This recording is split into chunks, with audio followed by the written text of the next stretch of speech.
ದಿನದಿಂದ ದಿನಕ್ಕೆ ವೇಗವಾಗಿ ಬೆಳೀತಾ ಇರುವ ರಾಜ್ಯವಾದ ಕರ್ನಾಟಕದಲ್ಲಿ ಬಾಲ್ಯ ವಿವಾಹ ಹಾಗೂ ಬಾಲ ಗರ್ಭಿಣಿ ಪ್ರಕರಣಗಳನ್ನ ನಿಯಂತ್ರಣ ಮಾಡೋದಕ್ಕೆ ಸಾಧ್ಯವಾಗ್ತಾ ಇಲ್ಲ. ಅದೆಷ್ಟೇ ಜಾಗೃತಿ ಮೂಡಿಸಿ ಕಠಿಣ ಕ್ರಮಗಳನ್ನ ಕೈಗೊಂಡ್ರೂ ಕೂಡ ಬಾಲ್ಯ ವಿವಾಹ ಹಾಗೂ ಬಾಲ ಗರ್ಭಿಣಿಯರ ಸಂಖ್ಯೆ ಮಾತ್ರ ಹೆಚ್ಚಳವಾಗ್ತಲೇ ಇದೆ. ಇದೇ ವಿಚಾರಕ್ಕೆ ಸಂಬಂಧಪಟ್ಟ ಹಾಗೆ ಒಂದು ಬೆಚ್ಚಿ ಬೀಳಿಸುವ ವರದಿ ಬಹಿರಂಗವಾಗಿದೆ. ಕರ್ನಾಟಕ ಶೈಕ್ಷಣಿಕ ಸಾಮಾಜಿಕ ತಂತ್ರಜ್ಞಾನಗಳಲ್ಲಿ ಅತ್ಯಾಧುನಿಕತೆಯ ಜೊತೆಗೆ ತುಂಬಾ ವೇಗವಾಗಿ ಅಭಿವೃದ್ಧಿ ಹೊಂದುತ್ತಿರುವ ರಾಜ್ಯಗಳಲ್ಲಿ ಒಂದು. ಆದ್ರೂ ಕೂಡ ಬಾಲ್ಯ ವಿವಾಹದ ಪಿಡುಗು ಇನ್ನೂ ನಮ್ಮನ್ನ ಕಾಡ್ತಾ ಇದೆ. ಇದರ ಜೊತೆಗೆ ಬಾಲ ಗರ್ಭಿಣಿಯರ ಸಂಖ್ಯೆ ಕೂಡ ಹೆಚ್ಚಳವಾಗ್ತಾ ಇದೆ. ರಾಜ್ಯದ ಎಲ್ಲಾ ಸರ್ಕಾರಗಳು ಈ ಬಗ್ಗೆ ಅದೆಷ್ಟರ ಮಟ್ಟಿಗೆ ಕಾನೂನು ಜಾರಿ ಮಾಡ್ತಾ ಇದ್ದಾರೆ ಅನ್ನೋದಕ್ಕೆ ಈಗ ಬಂದಿರುವ ಅಂಕಿಅಂಶಗಳೇ ದೊಡ್ಡ ಸಾಕ್ಷಿಯಾಗಿದೆ.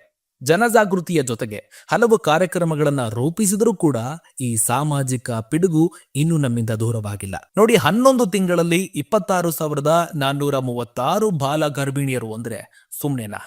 ಇದು ರಾಜ್ಯ ಸರ್ಕಾರದ ಆರೋಗ್ಯ ಇಲಾಖೆ ನೀಡಿರುವ ಅಧಿಕೃತ ಮಾಹಿತಿ ವೀಕ್ಷಕರೇ. ಆಟವಾಡಿಕೊಂಡು ಇರಬೇಕಾದ ಮಕ್ಕಳನ್ನೇ ಆಟವಾಡಿಸ್ತಾ ಇದ್ದಾರೆ. ರಾಜ್ಯದಲ್ಲಿ ಬಾಲ್ಯ ವಿವಾಹ ತಡೆಗಟ್ಟುವಲ್ಲಿ ಸರ್ಕಾರ ಸಂಪೂರ್ಣವಾಗಿ ವಿಫಲವಾದಂತೆ ಕಾಣ್ತಾ ಇದೆ. ಪರಿಣಾಮ ಮತ್ತು ಬಾಲಕಿಯರನ್ನ ಸಂಸಾರಕ್ಕೆ ದೂಡ್ತಾ ಇರುವ ಹೀನ ಕಾರ್ಯ ಮುಂದುವರಿತಾ ಇದೆ. ರಾಜ್ಯ ಆರೋಗ್ಯ ಮತ್ತು ಕುಟುಂಬ ಕಲ್ಯಾಣ ಇಲಾಖೆಯ ಸಂತಾನೋತ್ಪತ್ತಿ ಮತ್ತು ಮಕ್ಕಳ ಆರೋಗ್ಯ ಇಲಾಖೆ RCH ನೀಡಿರುವ ಮಾಹಿತಿ ಇದು. ಇದಿಷ್ಟೇ ಅಲ್ಲ, ಪ್ರಕರಣಗಳು ಬೆಳಕಿಗೆ ಬರ್ತಾನೆ ಇದೆ.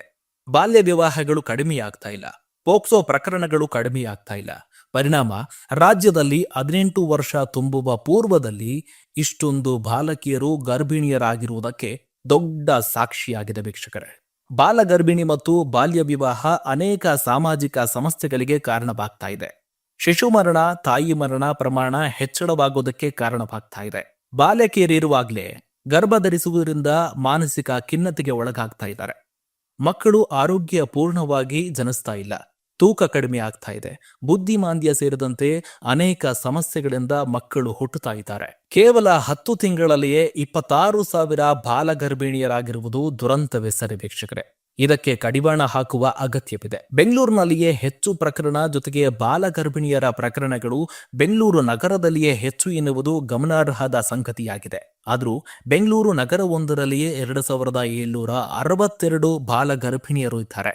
ಅತಿ ಕಡಿಮೆ ಇರುವುದು ಉಡುಪಿ ಜಿಲ್ಲೆಯಲ್ಲಿ ಕೇವಲ 72 ಪ್ರಕರಣಗಳು ಬೆಳಕಿಗೆ ಬಂದಿದೆ.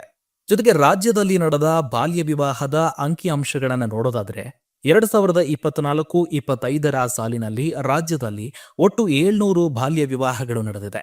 ಒಟ್ಟು 3,049 ಬಾಲ್ಯ ವಿವಾಹ ದೂರುಗಳು ಸಕ್ರಿಯವಾಗಿದೆ. ಈ ಪೈಕಿ 2,349 ಬಾಲ್ಯ ವಿವಾಹಗಳನ್ನ ತಡೆಗಟ್ಟಲಾಗಿದೆ. ಇಷ್ಟು ದೊಡ್ಡ ಪ್ರಮಾಣದಲ್ಲಿ ಬಾಲ್ಯ ವಿವಾಹ ನಡೀತಾ ಇರುವುದು ಕೂಡ ರಾಜ್ಯ ಸರ್ಕಾರಕ್ಕೆ ದೊಡ್ಡ ಮಟ್ಟಿನ ತಲೆನೋವಿನ ವಿಚಾರವಾಗಿದೆ.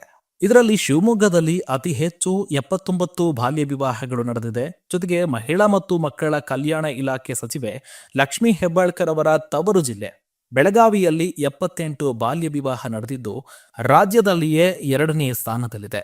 ಜೊತೆಗೆ ಚಿತ್ರದುರ್ಗದಲ್ಲಿ 74 ಬಾಲ್ಯ ವಿವಾಹ ನಡೆದರೆ ಬಾಗಲಕೋಟೆ ಜಿಲ್ಲೆಯಲ್ಲಿ 60, ಜೊತೆಗೆ ಸಿಎಂ ತವರು ಜಿಲ್ಲೆ ಮೈಸೂರಿನಲ್ಲಿ 60, ಮಂಡ್ಯದಲ್ಲಿ 57 ಹಾಗೂ ಹಾವೇರಿ ಜಿಲ್ಲೆಯಲ್ಲಿ 42 ಬಾಲ್ಯ ವಿವಾಹಗಳು ನಡೆದಿದೆ. ಇದಿಷ್ಟೇ ಅಲ್ಲ, ಇದರ ಜೊತೆಗೆ ರಾಜ್ಯದಲ್ಲಿ 3,489 ಪೋಕ್ಸೋ ಪ್ರಕರಣ ಬಗ್ಗೆ ಕೂಡ ಗಮನಿಸಬೇಕಾಗಿದೆ ವೀಕ್ಷಕರೇ. ಯಾಕೆಂದ್ರೆ ರಾಜ್ಯದಲ್ಲಿ 3,489 ಪೋಕ್ಸೋ ಪ್ರಕರಣ, ಜೊತೆಗೆ 685 ಬಾಲ ಗರ್ಭಿಣಿಯರು ಪತ್ತೆಯಾಗಿದೆ. ರಾಜ್ಯದಲ್ಲಿ 2024-25 ಸಾಲಿನಲ್ಲಿ 685 ಬಾಲ ಗರ್ಭಿಣಿ ಪ್ರಕರಣಗಳು ವರದಿಯಾಗಿದೆ. ಪೋಕ್ಸೋ ಪ್ರಕರಣಗಳ ಪೈಕಿ 685 ಬಾಲ ಗರ್ಭಿಣಿಯರ ಪ್ರಕರಣಗಳು ಪತ್ತೆಯಾಗಿರುವುದು ಮತ್ತೊಂದು ಆತಂಕಕಾರಿಯ ವಿಚಾರವಾಗಿದೆ.